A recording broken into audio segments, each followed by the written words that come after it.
This is the Mississippi Surge Hockey Happy Hour Coaches Show, hosted by Steve McCall with head coach Jeff Bes.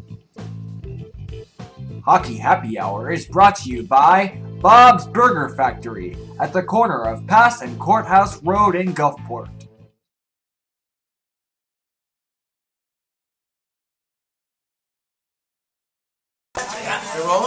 All right, well, if we can have your attention, we're going to go ahead and get started here a couple minutes early, so that way we can get a full hour in tonight. The team has a getaway tomorrow with the road game. So, as always, here for our Hockey Happy Hour, thanks for coming to Bob's. By applause, how many people are first-timers here at Bob's? Yeah, by applause, so he raises his hand. That's the polite way to do it. Like I said, must be a hockey player. By applause, and he raises his hand. So tonight, obviously, we have Coach Jeff Bes is back, and we have Nick Claren, our assistant coach, our player assistant coach, and Mark Versteeg-Lytwyn, who is our leading scorer, is here. And as always, we're going to give you folks a chance to ask questions anytime you want of any one of the three. As Jeff says, the more you ask, the less I have to talk, and that makes for a much better show. So, very true. Exactly. So, we'll start, as always, with just kind of a recap of the last couple of weeks. All in all, things have gone well. Tough loss yesterday, and you're always, well, you're only as good as your last game, right? Very true. Tough one yesterday. A great start to the weekend Friday, beating Pensacola. At home, the guys played. It's always worth applause when you beat Pensacola. I've learned that. Went on the road, played a real good game in Columbus. Executed the game plan perfectly. They had a Legends night there and military night. Abby, your order's ready? Abby? They had a big crowd. The guys came out. We knew they were going to come out ready to go, and we weathered the storm a little bit, and then took the game over physically, and did the things we needed to do. Long bus ride back. Maybe the guys were a little bit tired, and just didn't perform as well as we did on Saturday night, on Sunday. And Mississippi River Kings, they came out and they did what they needed to do. A road win. A greasy road win, as we call it, and but we're back on the horse. We're back on the horse and head out tomorrow to Louisiana and look forward to that game. You talk about the Saturday night game in Columbus, and when you know that teams are having those big nights, and you've been on them on the home side and the visiting side, all three of you guys, when you're in there as the visiting team, does it fire you up a little bit more? Hey, let's really screw up their night for them. I mean, Mark? Yeah, definitely. Especially last Saturday, there's nothing better on a night where you know there's going to be a lot of people in there, and especially being the away team coming in there. They're usually, the players are all fired up. They got special jersey nights. Thank you. But yeah, there's nothing better than stealing a game from a team like that, especially on a night like that. They had a bunch of military personnel in the building, and to shut them out to boot was. Made it even more better. That was a great game. A great game? Yeah. More better. Yeah, more better. You've been listening to me too much. Did they, I would imagine one of their biggest legends since they've been the Cottonmouths is actually their head coach now, Jerome Bouchard. I mean, for years when they were in the Central League and then the ECHL, and obviously he's gone on and coached them for years in the SPHL, I would imagine he was one that was honored as well as one of their legends. And do they still like the fireworks? I mean, he used to be. They started him every game, and they had indoor fireworks. Jerome, boom, boom, and they shot off these fireworks. I don't know if they do that when they introduce him. No, there was no fireworks. But, he was out there. They had a game before, actually. The Legends played against Fort Benning. They had a game that was exciting to watch. The guys got to see it. Watch that, and I guess I got a little bit pumped up for that game, so that was good, watching that game. But no, they didn't do that. But Jerome, he does a good job over there in Columbus, promoting the team, getting everybody involved, the fans involved, doing a good job. There's a little running joke over there. I don't know what movie it's from, that basketball movie. They call him Jackie Moon. Semi-pro. Semi-pro. I don't know if you've seen When it. the guys scored, there was the military guys who were singing this song, and I can't remember. Rhinestone Cowboy. That's it. And the announcer said, it must be the song we play down here when you guys have when we have a game. Rhinestone Cowboy? I don't know what the significance of that He didn't know either. He said he never heard it sang at a concert. Yeah. As long as y'all score, we don't care. Yeah. I don't think it We're was on the Clint. same page then. Play it every day. I don't think it was Clint Campbell's birthday, so I don't know if that's what they would have been I celebrating. think the announcer was talking about the surge really good, wasn't he? Yeah. We have a question here. He was retiring. Clint Campbell was retiring? Is that why they were playing Rhinestone Cowboy, maybe? Now, there was a playing, Mr. Military guys were singing it. Huh. They say the speakers, the music did not have good music, because the announcer said the speakers must have been blow out or something. They work. So, the military was singing it without music. I'm just trying to think of the words of the song, if there's anything Like that would have... Rhinestone Stone Cowboy, if there's anything that would have applied, but...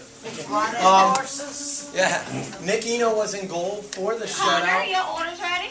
but I know so often they say, hey, a shutout is a team thing, and it really seemed like Saturday night was. Saturday was, we have guys that score goals generally.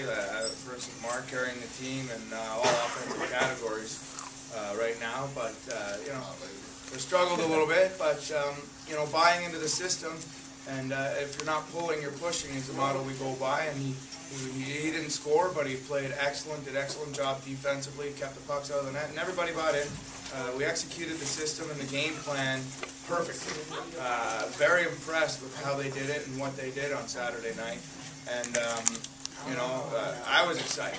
I was very excited after that win and how we played. And then Sunday came. Eno, as he said, a shutout. It was good to see him do that, too. It was a great confidence builder for him. He hasn't played in over a month. The last game he actually played in, even though he was loaned to the East Coast Hockey League, both Wheeling and Gwinnett. The last game that he actually played in was the game December 30th. Or it was December 29th, December 30th. December 30th, something like that, yeah. In Pensacola. So that was his first game in almost a month. And he did fantastic, played well. Gave him the start on Sunday. We have a running, we were here in the Coach Show 2 weeks ago when they were here. We have a running rule, and that's pretty much the only rule with the goaltenders. If you have a shutout, you play the next game. You're in the net to play the next game. And he did, and he played well. It wasn't his fault, the goals we had some defensive breakdowns. It was not his fault last night's game. So, it's a good predicament to be in when you have both goaltenders playing extremely well and has the confidence of the team. And that's as a coach, that's something that you like to have. And those two goaltenders, both Keeper and Nick, both play very, very well and work hard and push each other to be the best they can be. It wasn't our fault last night. It was the ref's fault. I could have got a hold of Howard around his neck.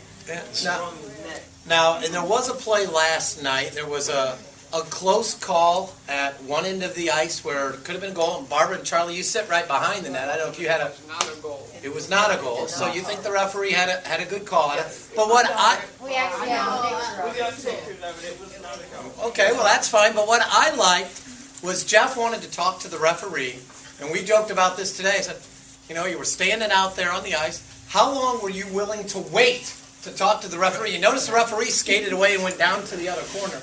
You just stood there. You weren't mad. You weren't trying to show him up. You just wanted a word with him, right? Just needed an explanation, and I was willing to wait the whole intermission. Zamboni might have hit me or something. I just wanted an explanation. It was a pivotal. It could have been a turning point, and maybe it was for them. The goalie needed to say Yeah. it would have gone in the net. He got an arm out. Okay. And that's fine. From our perspective on the bench, where I was standing, and some of the players, it looked like it had crossed the line. Obviously, we're 100 feet away. Yeah, but so the we didn't see him. players He was were blocking. You for you, but we were sitting right there, and it's right there, and it did not go in. Yeah. And we Well, thought- that's where I wanted to talk to my goal judge, because no matter what, close or not, put the goal light on, make the referee say no goal. No goal, and get the We crowd want fired goal, up. Yeah, we want the crowd fired up, we want the goal, and then you can make the referee say, no, it wasn't a goal. Nicole, your order's ready. He gave me the explanation, he did the right thing, he went and talked to the goal judge, spoke with him, and then he came and spoke with me. You know, and he did the right thing, and in his mind that was the right call, and I got to go with he's a ref. You know, I've never seen a ref change a call ever, and we moved on past that. And As you said, you were sitting right there and you saw it, and it wasn't a goal, so he made the right call. And we're a little bit away from having video replay in the SPHL. You know, we don't have the $2 million systems in each building that they have in the NHL.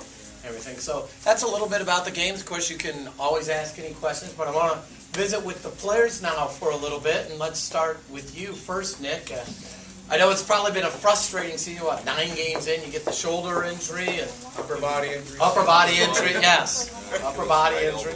Yeah, the elbow, and you know, you get the injury. You've been rehabbing. How's it coming along? And you know, what have you been able to do in the interim? Well, to start out, I mean, yeah, it's a tough goal, but it's part of the game. You know, I can't be mad at a player for, you know, injuring me. I know it probably wasn't intentional. That's Luke's job, to be mad at the players. Yeah. No, I can't be mad about it. It's part of the game. Obviously, you don't want it to happen, but it's going to. I mean, hockey's a rough sport. So I have no ill feelings of, was it Justin Fox? That's who it was. Yeah. We'll see him again, so obviously there's going to be some good games ahead against Huntsville. I know we have 3 left with them.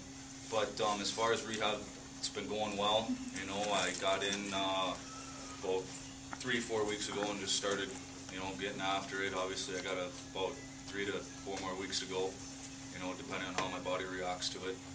But things are going well, and I'm just looking forward to, you know, getting back out and playing in a game rather than getting bagged in practice. No, athletic trainer Tom Randy's been on a good rehab program with you, right? Yes, very well.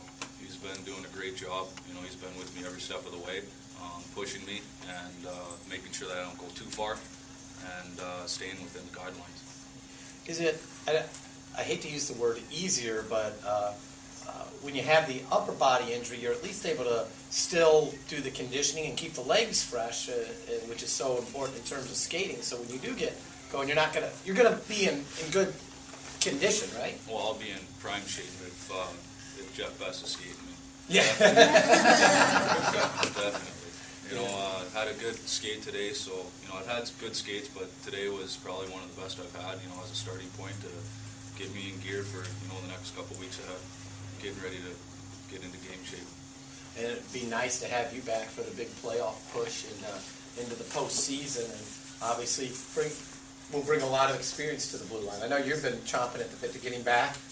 Yeah, of course. He's a veteran player. He's played many games. He's won a championship. He knows what it takes to play the game. He was a key when he was playing, helping the younger guys and showing them what to do, how to be professionals, how to play the game. The one thing that we're really concentrating on, and trying to concentrate on, I should say, is talking. The more you talk on the ice, the easier the game is. You guys have no problem talking to each other in the dressing room and whatever, but it seems, you know, I don't know if they're so focused on the game that they're not talking enough on the ice. And with Nick coming back, hopefully sooner than later, talking on the ice, he does that, and it helps everybody else out. And that stuff becomes contagious. Once he starts talking, some of the other guys start talking, and that all becomes contagious. And it's just going to make our team that much better. What's his role been as a player assistant coach? It's a role you filled in Laredo for a while, right? It is. It's a big role. It's you know, he's been there. He went home for a little bit to you know, recharge and rejuvenate over the Christmas break during his injury process. He's come back. He's been there to bounce ideas off of, to talk to. He's watching games from up above, and also players that are not dressed at the time or might be injured, that they watch, and we do face-off stats and some other key points to the game, maybe a little bit of what they're doing on their power play or penalty kill or their forecheck. You know, it's always better to have two extra sets of eyes or 4 eyes as opposed to 2. And he's noticed that. He brings it down.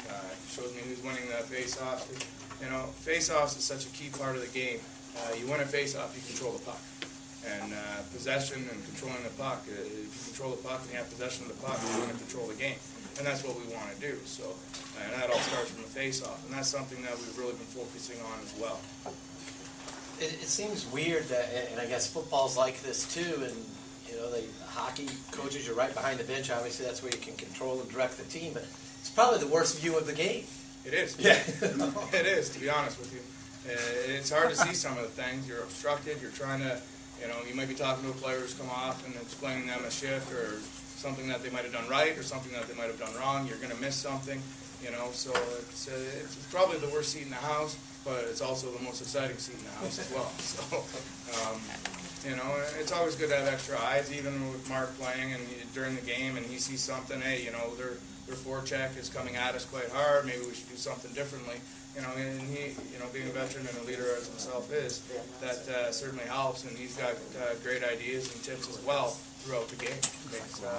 These guys, and I can't say enough about the returning players, they certainly want to win, and they'll do anything it takes to win, and they've been a help to not just with me, but also with the younger players as well. Got that taste of a championship last year, huh? Yep. Yeah. Well, we're done with the injury unless somebody else wants to bring it up, but we'd rather talk about some other things. Talk about your hockey background, Nick, where you're from and how you got into the game and what got you here to the Surge eventually. Well, I grew up in Roseville, Minnesota, a small suburb of St. Paul. I got into hockey because of my dad, my father. Brought me down to the nearby park because up in Minnesota you can't have ice rinks outside. Not like down here where you can't because it's too warm.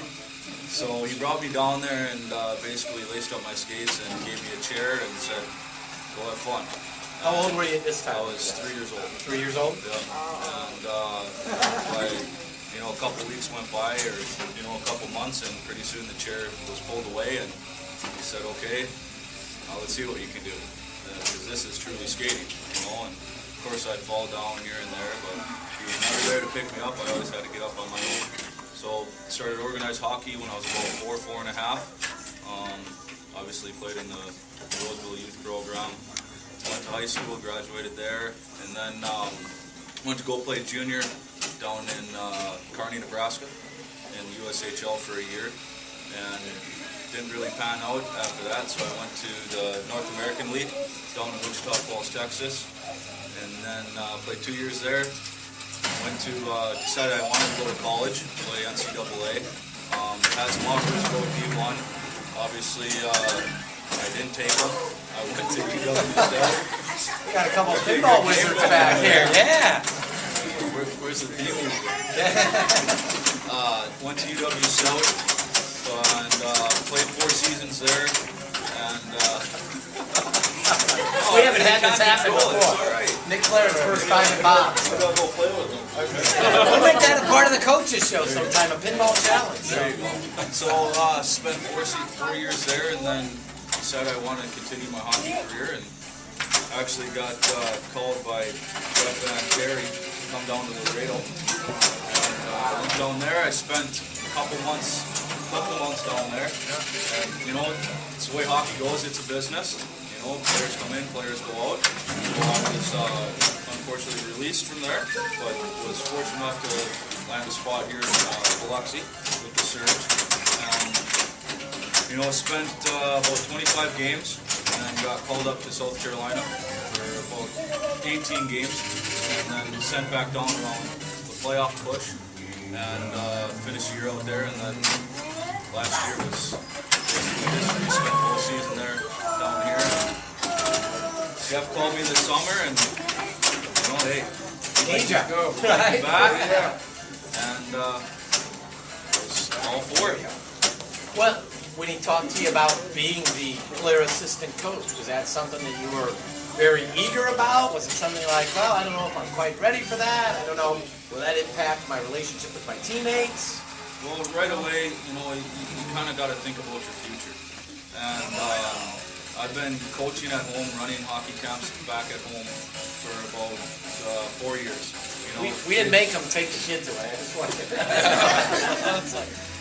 With kids age ranging from 4 to about 17. So I'm used to dealing with kids, and with the coaching aspect, I coach 2 AAA teams up there as well. So it's a role that I could possibly get into, coaching wise. So I jumped at the opportunity and was fortunate enough that he actually asked me to, because it was very surprising. But I'm enjoying it so far. And I can tell you folks, a couple weeks ago I had the chance to watch Nick, and we were out together at the Kids First program, which is an offshoot of the youth hockey program where kids who've never been on ice skates have the chance to get on the ice and have their equipment taken care of, and Nick was great with the kids. So I can tell it is something that you definitely enjoy. We're going to shift over here to Mark and kind of go through your hockey history as well. It's a little bit different. You haven't played in places like Wichita Falls, Texas, have you? No. Well, first off, I'm from a suburb of Toronto, just about half hour north of there. Grew up playing my minor. I'm not going to be as in depth as Nick was, because we'll be here all night. Yeah, played my minor hockey there until I was 16, then moved away from home to play in the Ontario Hockey League, which is a junior hockey league in Ontario.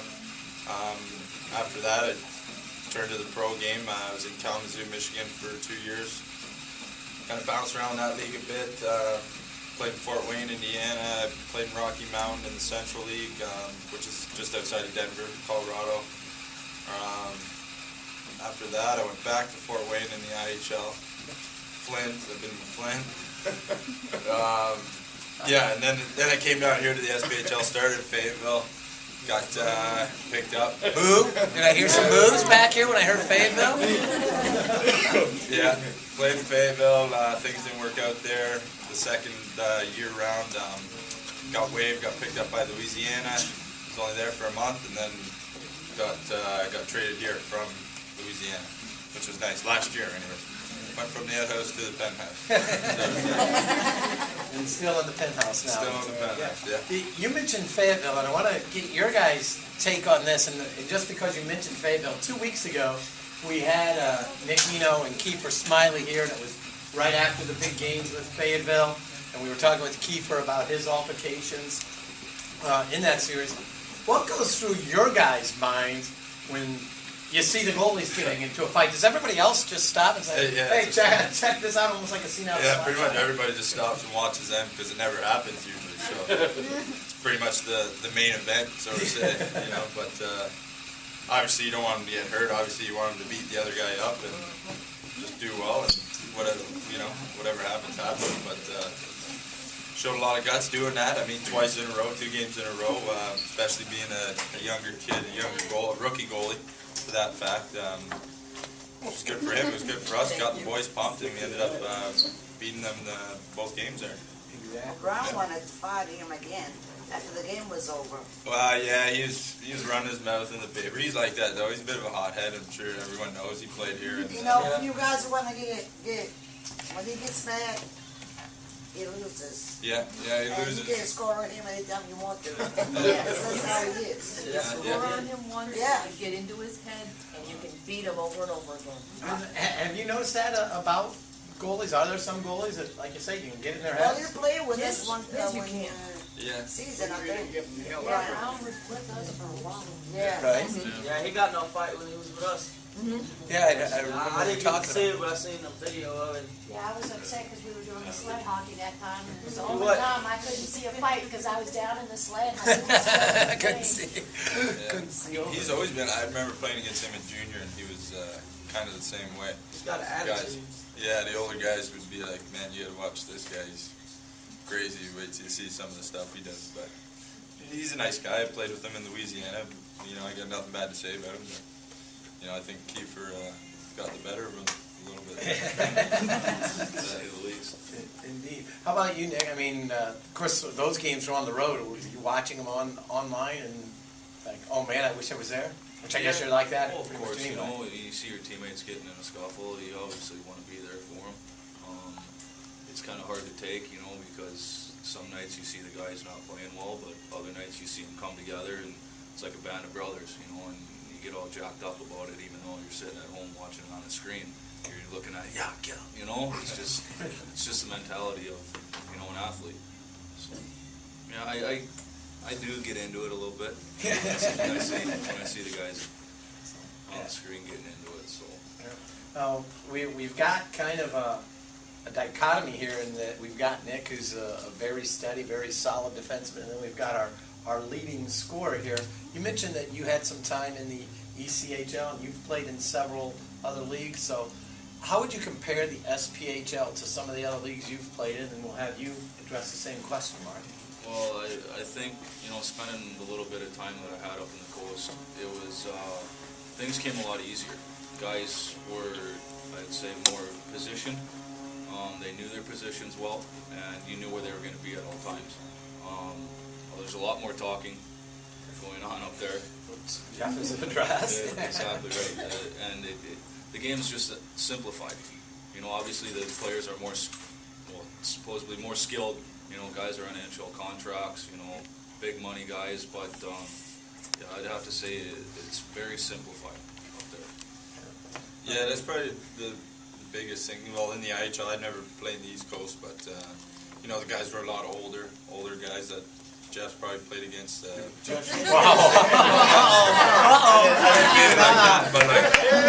know, Jeff's always talked about he wasn't a fighter, but we may see that change, right? Older, yeah. He's old, whatever. But no, just smarter. I wouldn't say it's necessarily faster, but you know, guys are where they're supposed to be all the time. A lot more talking, like Nicky said, and yeah, just smarter. They've been around. They've played the game for, you know, a long time, and it's just a little easier, so to say, to play. Anyways, in a structured system. And with younger players, Jeff, I mean, maybe as the coach, sometimes do you find yourself getting frustrated because you've played in those other leagues and the higher leagues? And Yeah, I'm not going to lie about that. Absolutely. You know, we try to go by the system of KISS. Keep it simple. Silly. Yeah. You know, or KISS with one. Keep it simple. Keep it simple. You know, and when we do that, we're very, very successful, and it's very noticeable on the video and very noticeable on the game. Now, to bring a group of players in that have all been, let's say, generally, in most cases, the best player on their team. You know, the point producers, goal scorers, and sometimes those guys got to take a lesser role. It's hard for them to accept at times. And to get them to buy into that system on each and every night, as we've explained many times here at this show, is that the name on the front is more important than the name on the back. Together with the wins, you're going to get more success from that, and you're going to get more opportunity to get to the next level. Yes, guys got to produce, and that's what they're here to do. Mark's here to produce. He knows that, we all know that, and he's doing a fantastic job doing that. You know, and the guys do got to produce. But within the guidelines of the system, these guys are starting to buy in and seeing that. Of course, at the start of the year, it's a little bit difficult, and sometimes they do tend to stray from that because, you know, it's just the nature of the beast, the nature of someone that's always been a goal scorer. They want to score a goal, and they have that drive, and that's what you want in a player, of course. But if he's not scoring on a certain night, you know what? If you're having a tough time and you're struggling scoring that night, let's keep the puck out of our net that night. You know, if you're not scoring that night, we'll keep the puck out because the next night you might be scoring. You know, and it'll even it out, and it all balances itself out throughout the season. And that's something that we're trying to teach the guys and explain to the guys. And you know, Mark had he had a couple shots in Columbus, and you know, he's a little bit snake bitten right now, but he's going to work through that, no problem. And you know, but he played a great defensive game, and he was in the proper position and made 2 big defensive plays to help us with that win in Columbus on Saturday night. And that just goes to show that even our best goal scorer is buying into that belief and into that system. Even if you don't get a goal, if you have a plus minus category, and you get the win. That's a great game. Absolutely. Well, obviously the win's most important. You know, obviously, well, me myself, you know, I want to produce offensively, but foremost, as long as we get the win, it doesn't really matter stats. But yeah, you definitely want to be a plus player. Like you never, especially when you lose, you don't want to be a minus player that game. And you're right. I mean, you know, the only thing that matters is at the end of the day is getting the winner, you know, or the loss. And obviously, we want to win every game, so that's the most important thing. And Jeff made the comment that, you know, the logo on the front is more important than the name on the back. So I know we've got some people who are very interested in your name and your background. Is that Dutch or you know? Yeah, Versteeg's Dutch, Lytwyn's Ukraine. Versteeg's my mother's name, Lytwyn's my dad's name. My mom hyphenated. My dad just goes by Lytwyn, but I guess my brother and I, we both have Versteeg-Lytwyn, so kind of sucked growing up, but now it doesn't. Yeah, it doesn't. Whenever I sign stuff, I just do V.L. so I don't write out the whole thing. So when he signs his autographs, you know, I mean, it's legit, you know. Yeah, so if you get something that is autographed and you read Mark Versteeg-Lytwyn on it, you know it's a phony autograph, right? Yeah. It's a fake, and call the SPHL licensing police. Everything. We were visiting the other day, and there's an NHL player named Chris Versteeg, but no relation. No relation, no. Yeah. Everything. Your background, Nick? I mean, it's probably not quite as colorful with the Ukrainian. Claren, is that? You know? Irish, Austrian, and German. Yeah, I was going to say, and from Minnesota and everything like that. Yeah. What's ahead for this team? I mean, the team's on a little bit of a run, and Jeff always gets mad at me when I say that because he said, no, we're not on a run. We just lost our last game. So, but, you know, you've gotten back into a very competitive position in the standings. You know, 4 points out of fourth place with games in hand, something like that. So, you know, you guys are right there in the race now, at the right time. You know, what's ahead for this team? Well, good things, I think. You know, everybody's starting to come together. Pretty much, you know, the first couple months of the season, you're just feeling every team out and kind of seeing how they play. But once after Christmas comes, you're playing towards the playoffs and playoff position. And I think, well, right now, anyways, in the last month of January, we're starting to climb, and that's what you want heading into playoffs. So I think, you know, we could definitely jump up a few spots. You know, we want to be as high as we can come season end to get home ice advantage in the playoffs. And I think we're heading in the right direction. We just got to learn to, you know, keep it consistent on a nightly basis, especially with 3 and 3s coming up. I think the next 2 weekends, is it? Or one weekend. Anyways, yeah, it's a tough schedule because not everybody, especially with a lot of young guys, not everybody's played 3 and 3s before. They're used to maybe 1-2 games a weekend, and that's it. But, you know, that's part of being a pro. You have to be prepared to play 3 games in 3 nights, and I think we're definitely heading in the right direction. You're talking about the schedule, and that's really an adjustment because you had 5 straight Saturdays where you didn't play, and now 3 straight weekends with 3 games in 3 nights. So that's an adjustment. You have to adjust the practice schedule and conditioning. I mean, you know, I know you gave the guys a day off today, right? Well, they want a day off all the time.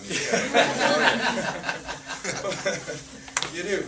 And it goes from the start of the season till even up to this point. Start of the season, we were doing our practices were a lot longer. You know, they were closer to 2 hours, where now we might be out there 45 minutes. You know, but obviously at the start of the season, you're also doing a lot more teaching. You're implementing the systems you want to use, the breakouts, the penalty kill, the power play, the defensive zone coverage, the neutral zone routes that we want to do. Where now, the guys generally know it, mostly know it. Most of them know it. Right, Mark? We should. we should know about it, yeah.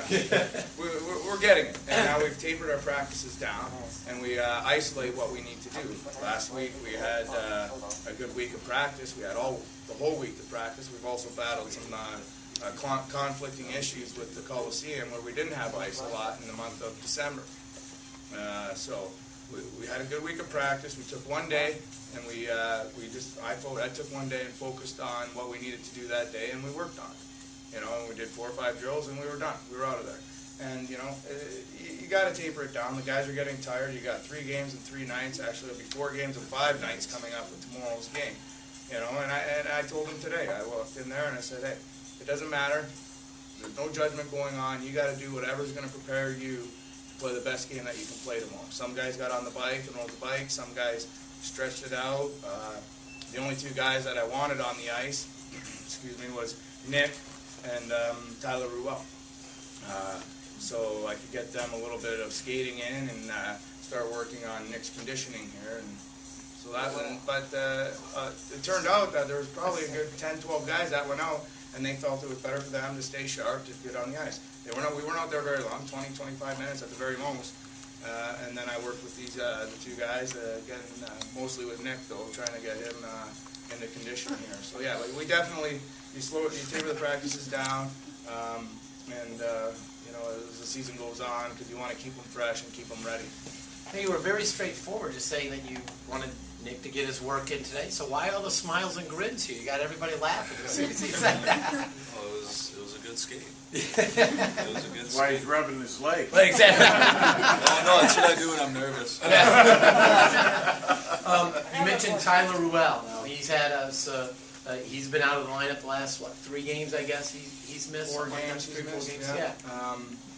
You know, and we're looking to get him back in the lineup here in the near future, probably, hopefully tomorrow. We'll see what happens come tomorrow. He certainly gave us a boost and a little bit of energy. If you all remember his first game against Augusta, a game-winning goal and an assist, and played real well, and he's continued that.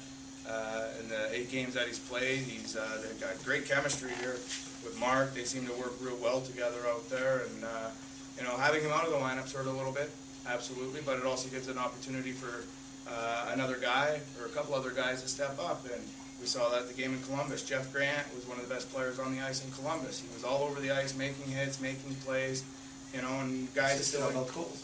Assisted on both goals, yeah, and fulfilling roles each and every night, and that's a great thing to see, because it's a team attitude and team atmosphere when these guys can come in and produce and do the things that you know, on any given night. What kind of an adjustment is it when you've got a new line mate who comes in midway through the season? Like Jeff said, you and Tyler seem to have clicked pretty quickly. Yeah, sometimes it's tough, but other times it just clicks right off the bat. Kind of like with Scales and Tyler Ruel, we seem to just have it. I know, and sometimes it's like that, and sometimes it's not. But obviously, the game doesn't really change that much. Obviously, there's some tendencies that you might know a little better with a guy that you've played with for a while, as opposed to just coming in and joining your line that day and getting thrown out on the ice with them. But you know, it shouldn't really matter who you play with. You still have to do the systems. You know, you still got to work hard, and you know, most of the time through hard work and your talent, you'll get the offensive chances and hopefully score them. Do you have much of a basic philosophy on trying to keep lines together, or do you always just kind of look and say, well, maybe this guy would play better with this player? We might have more success. Yeah. I probably got, now that I got a paper shredder in my office, but I probably had stacks about that big, just you know, tinkering. Line combinations, guys with certain guys, and you put them in practice and you see how they work in practice, and sometimes you put them in games. You know, you have opportunities, and you know, we seem to be, you know, as I said, I'm very happy with the work ethic that the guys give to each. They give what they have each and every night, and generally it's 110%. You know, and that's something that you know, it's good to have as a coach, and the guys have bought into that. And you can, much as you tinker, so I have no worries about that. So you can tinker and you can see how it works, and it's just chemistry. You know, you can tell that certain guys play with certain guys very well. You know, like Matt Kinninan, also known as Chainsaw. That's his nickname. We didn't know. We played in Columbus last year, and we found out his nickname's Chainsaw. He doesn't care for it too much, so if you see him, tell him that. But you know, he's certainly come a long way. He's gonna hate me for that, but well. He's come a long way, and he's playing really well, and he seems to have, that line right now has real good chemistry with Adam Stewart and Colin Redden right now.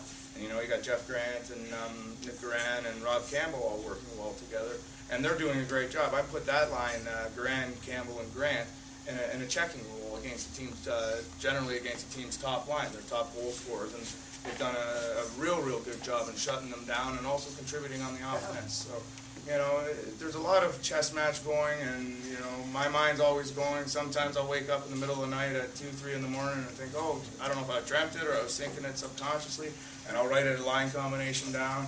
I don't think it ever works out, though, or I tried. But, one time I had Ridley playing center, so that's how far that Was that a dream or a nightmare?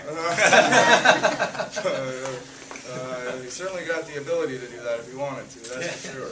But, you're always thinking, you're always tinkering and trying to find that little edge, that's for sure. Are you to the point of the season now that you've seen teams more, you're more familiar with some of their players, and you know who their top lines are? In a league like this where you have so many young players coming in all the time, early in the season you're not maybe sure what the other teams have, but now you've seen them enough, you've watched enough, you know who their top line is. You do, obviously, and it's funny you say that because you do a lot of research when you're trying to bring the players in and to sign them, and generally it's a lot of the players, and it just goes to, a couple of the players might go to Louisiana, a couple different ones to Huntsville, all over the league, of course. So you have somewhat of an idea, but until you actually see them on the ice and see how they perform and how they play, as well as our team, you don't have a good judgment of that. But as the season's progressed here, certainly know each team's top line. Obviously, you look at the stats, you do the video, you do research what they do. So we know going in the assignments that each guy's got, your top defensive player playing against their top line, this defensive pair against this line, and we have that down, and sometimes down too good, because when we're on the road, we've got a couple too many men on the ice or penalties because our defense are wanting to get out on the ice against their matchup and not realizing that the home team has the last change. They tend to jump on the ice when the referee raises his hand. So, little things like that, but we're coming along, and we're doing good with that. How about that with you guys as players? Are you able to know the tendencies of some of the players that you've played against? I mean, you mentioned Mike Brown, what he's like. Yeah, definitely. I mean, you know the top skilled forwards. Me defensively, I know who they are, and I know who I want to match myself up against, whoever we're playing that night. Obviously, like Coach said, you look at stat packets before the game, and you realize, who's the best plus minus, who's got their most, the top goal scorer, who's maybe their best assist man. So you kind of point them out, and obviously, as you're going through warm-ups, you kind of, pick them out, watch them. Maybe they're a little sluggish that night or whatnot, and, you try to pounce on that. So obviously, you want to pick out flaws in their game if they have any. But other than that, you know who they are. Do you have, quote, a book on certain defensemen that, hey, I know I can beat this guy to the outside or something like that? No. Well, that's funny. Really, I tend to not try and even beat them wide, so I wouldn't, no. But no, just work hard, and if I get the chance to score, I want to score, and that's basically what I'm feeling like. If you might only get one chance that game, so you better make it count. That's what goes through my head anyways, and that's why, I'll come off the ice, and if I have a good chance, a breakaway or something, and I miss, I'll be kicking myself in the head, pissed off that I didn't, PG, man. Upset. Very upset. Sorry. That I didn't score, because you never know, when the next time is going to be that you get an opportunity like that. What's it saying? A pat on the back is just a few inches away from a kick in the rear or something like that. And it's a testament to how Mark's been playing. I like to use the word cagey. He's smart out there. He finds the soft spots, he finds the spots in their defensive plays, and he's there. And the puck's not on his stick very long. I don't know if you see it. The puck is not on his stick very long, and he's got a laser for a shot. But as we talk about knowing the players on the other teams, the other teams are doing the same thing. They know he's our top scorer. They know he's our point producer. He's our guy. And they're putting their checking guy against him each and every night. And for him to go out and still do what he's doing and produce just shows the work ethic and the type of player that he is. I guess that would be kind of a badge of honor if you know that, hey, my number's up on the chalkboard in their room. They're watching out for number 17. In Minnesota, you follow the Wild. Do you get much chance to still keep up with the NHL? And you're a Leafs fan. We'll talk about the NHL here for a little bit. I'm a Leafs fan, yeah. Big Leafs fan? Yeah. I was a North Stars fan. So do you follow the Dallas Stars now? Where you've been? I did a little bit when they moved. A little bit, obviously when Mikey Madonna was still playing there. When he was with the North Stars, he was a big, primetime guy there, and everyone loved him. But, excuse me, one almost came up on you. But, yeah, hangover burger.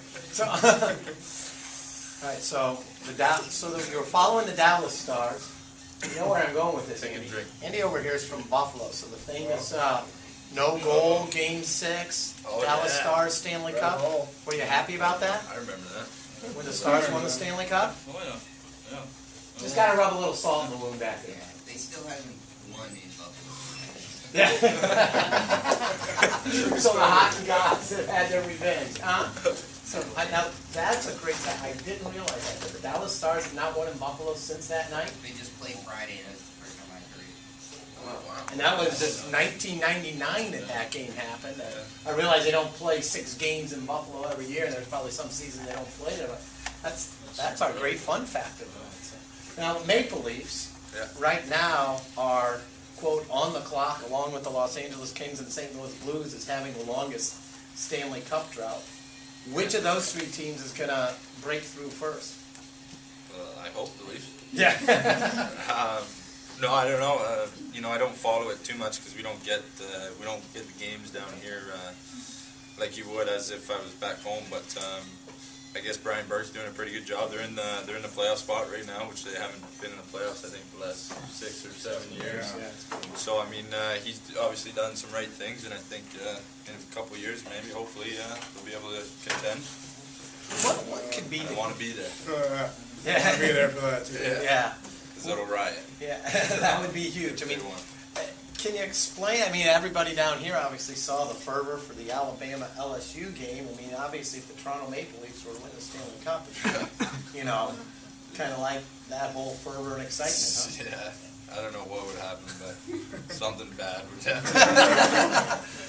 You would hear about it down here. That's probably. Exactly. Do you guys talk much or joke about it? We've had some of the Boston guys on, and then we followed that up with some of the guys from Vancouver. Joke about the Boston guys. We got nothing to joke about. Well, I don't anyway. Toronto's been bad for so long, you can't say anything. So you just kind of hang the head. That's all right, though. But it was fun visiting with the guys from Boston, talking about how they would rub it into the guys from Vancouver this year with them having made the Stanley Cup final. Any last questions or anything? We're going to wrap things up because these guys, need to get on the road to Louisiana. I'm not sure if that's the last stretch of a 4-game and 5-night. If you're looking at, that's the first of 3 games in another 5 days, or 4 games in 7 days. You're in a busy stretch here. We are. We look at it as 1 game at a time. There you go. That's how we look at it and how we prepare for it, and we go in there and win a game. And the guys focused on it, and we'll have a good, brisk skate in the morning. Nothing too long, and get ready, get some good food in these fellas, and then get on the bus and head out tomorrow. For a trip like this, Nick, are you able to go so you can be the eye in the sky on this trip? It's a shorter trip. I know some of the longer ones, it's a little more difficult for you to do that, but you get that extra set of eyes tomorrow night. Yeah, it's been beneficial, very beneficial to the team. And obviously we'd like to get them on the ice, and hopefully that comes one of these days. But no real timetable. No real timetable. We got to get him in shape first. If he went today, and it's what these guys have been doing all year, and he's having a little bit of a tough time. He told me he needed a nap today, and with his blankie. So. It's a Snoopy one. I'm ready. I'm ready to see number 27 back. So I'm ready. I think everybody is. Yeah. Probably over you guys' head. Pensacola just signed a 3-year gig at their.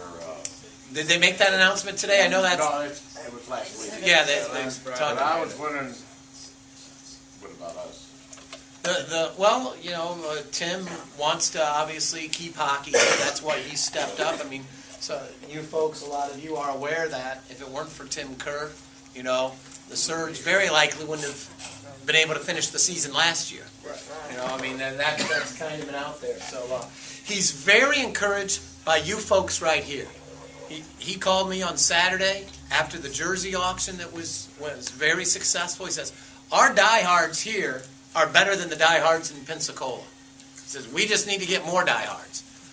So if you folks can help and recruit, he says, we get our paid attendance up 300 fans more a game. He says, that sounds like it's quite a bit and quite a challenge. He says, we can make it here, and I know those questions are out there. He says, I don't have the answers right now myself. He says, if we had that, there'd be no question about it. We could sign a 5-year term. He says, that jersey auction, and then he says, and like the teddy bear toss. That was another example that he used. It wasn't a revenue source for the team, but he just said, these people care about hockey. The ones that we have, they care about it. They want to keep it here. And obviously a man who's spent his whole life in the sport wants to keep it here too. He's very competitive, and he just sees it as much as anything as a challenge. And I think he shared that with Jeff as well. What about the season tickets for next year? Are you going to try to go down on them? I think he's looking at least holding the line. $99. What's that? $399 kind of high. So, 2 people. it comes down to less than $10 a game. So, it comes down to less than $10 a game for some season tickets. We've done some sponsorship for this coming Saturday night, where we expect a large military turnout on Saturday night. And we'll let you know what we've got with that. Is we do have some sponsors who have pre-purchased some of the military jerseys. We'll be wearing the camouflage jerseys on Saturday night. Those that have not been purchased will be auctioned after the game. Now, I don't have the list here as to, which ones will be auctioned after the game, and that still could change this week if we can get some more sponsors lined up. But right now, I think we've got about half of the team jerseys sold to sponsors, so we'll have a jersey auction featuring about 9 or 10 of the players. And if it's not requested, we're going to keep, certain players will hold their jerseys out for the auction that we know the fans are going to want to bid on and everything. Charlie, you have a question? My question was, what does the attendance look like for Saturday night? That's Well, good or bad? With that, it looks great. We've distributed about 4,400 tickets through the various military bases. Keesler, the CB base, Camp Shelby has some tickets. And when we tried this in November, there were some transportation issues, and people had the tickets and they weren't using them. The folks at Keesler have worked with us where they will actually be providing transportation for people to come in off the base. So the woman who has been distributing the tickets says, I fully expect, we know there's not going to be 100% of the tickets used, but she thinks 65 to 70% of those tickets will be used. So now you're looking at an additional 2,800 people or so. Plus, with what we've been getting, around 2,000 or so on our Saturday nights, we could be looking at 4,800 people maybe there Saturday night, which will be rocking. And we're playing Pensacola, which, I've certainly learned to love to hate and everything. So Yeah, we don't like Pensacola. Yeah, we don't like Pensacola. Is it publicity? Because he played for the Junior Stars, went for the championship, won it. The newspaper didn't even know there was a team. Right, and that's, I knew that was going on, and we're going to talk about how we can maybe recognize. We weren't even announced on the Friday night game that we were going through that this weekend, that we had some support. And part of that was we didn't know about that from youth hockey, and we're trying to coordinate with youth hockey to get that information to us. Because the under 18 team won the championship. Second year in a row, 2 years in a row, beat 2 teams from Canada, I understand, right? No, these are Memphis, Nashville, and Alabama. Somebody told me that they beat. That was in a tournament. Yeah. That Okay. was in a tournament last year. Canada and Indiana. Yeah. Teams What's that your name? have ice year round. Tim, congratulations, Tim. So, that's great. And we are going to look at recognizing that accomplishment probably Friday night before the game. And we may wait until Saturday. Maybe we do it Saturday during the They'll middle. be in Tampa. Yeah, and that's. Are they here Friday night? No, we'll all be going down to Tampa for a tournament. Well, maybe maybe we do it the Sunday game of the Pink of the Rink game. We expect a good crowd for Well, that. we raised the banner last year, so I guess we'll do it again at one of y'all's games. I don't know when. Whenever they get the banner. Yeah, and that's been a part of it. There's been some, I didn't have any word. I didn't know what was going on. So, we need to work with youth hockey. They need to get us some information. We'll be happy to get it out and everything. So, but congratulations. Yes, and shame on me. I should have brought that up sooner. You're right. And that's a great accomplishment. So, you guys have got something to live up to now. They won it last year. You guys won it last year. They won it again this year. So now you guys can go on and do it. We're gonna win the game this year because we're gonna keep the trophy at home. That's right. Yeah, that's right. There you go. So good deal. So that's about it. You know, we'll let these guys maybe talk a little bit, but again, they need to kind of get going. Thank you all very much. We'll do this again 2 weeks. Good luck tomorrow night. Yes. Good luck tomorrow night. Yeah. And Nick needs an act.